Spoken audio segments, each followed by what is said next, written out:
क्षमता लालसा बीजेपी हीन चक्रांत अभियोग उच्च न्यायालय निर्देश को अणदेखा कर बीजेपी सरकार तरबरिया निष्पत्ति बोली अभियोग आनिले देवगढ़ पौर परिषद अध्यक्षा शांति मंजरी दे को राज्य सरकार गृह और नगर उन्नयन विभाग पक्षर पदवी अपसारण निर्देश पत्र जारी कर मुक्ता योजन अनियमितता बजार टेंडर और नियमित काउंसिल बैठक डकाइबा भली अभियोग को गृह और नगर उन्नयन विभाग निर्देश रे जिलापाल तदंत रिपोर्ट आधार विभाग गतकाली पौराधिक को पदच्युत कर आज ये आदेश पाइबा परे संध्यारे पौराधिक्य शांति मंजरी दे एक घरोई हस्पिटाल निज वकिल उपस्थिति रे सांबादिक सम्मेलन करी निज पक्ष उपस्थापन कर विरोध में करा सबु अभियोग संपूर्ण भित्तिहीन और कपोलकल्पित बोली अभियोग होइछि। क्षमता लालसा बीजेपी दलर निर्दिष्ट केतेक व्यक्ति हीन राजनीति करुवा प्रकाश करिसेंति शांति मंजरी से विरोध में करा अभियोग मध्य अधिकांश कोर्ट रे खारज होता बेले क्षमतार अपव्यवहार कर गादीच्युत षड्यंत्र करा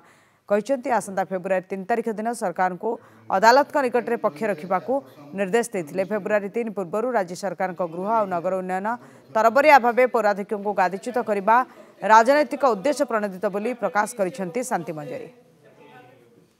तारिख दिन आमर गोटे शुणाणी अच्छे हाइकोर्ट रे तथापि से तरबरिया भाव में मत ऑर्डर बाहर करदे तो सेठू आपण मैंने जापे जे मत ये गादीच्युत करने से केते तुरंत व्यवस्था नहीं अनुरोध करुच्ची कि से व्यक्तिगत स्वार्थ किंबा कौन सी राजनैतिक लालसा न नहीं से सर्वसाधारण मंगल देखु देवगढ़ सर्वांगीन जमी उन्नति हम से चेष्टा करूँ। बहुत गुड़े जो उन्नतिमूलक काम होगा द्वारा वर्तमान जो राज्य रे सरकार बीजेपी सरकार ताको सह्य कर पारे ना बीजेडी दल को बदनाम करने एटा गोटे राजनीतिक उद्देश्य एटी जिलापाल को धरी अन्यान्य किसी ऑफिसर को धरी आमर बीजेडी चेयरमैन को गादीच्युत करने चेष्टा सब भित्तिहीन मिथ्या जो गुड़ाक आगु माननीय अदालत हाइकोर्ट उच्च न्यायालय तक खारज करते किसी पॉइंट आ किसी पॉइंट उपर डिस्कसन करने आसंता 3 फेब्रुआरी 2025 तारिख दिन गवर्नमेंट को शोकस देवाई नोटिस करते तरबरिया भाव एक निष्पत्ति नहीं जहाँ देवगढ़ पब्लिक विरोध करेंगे एवं आशा रखीचु आम जो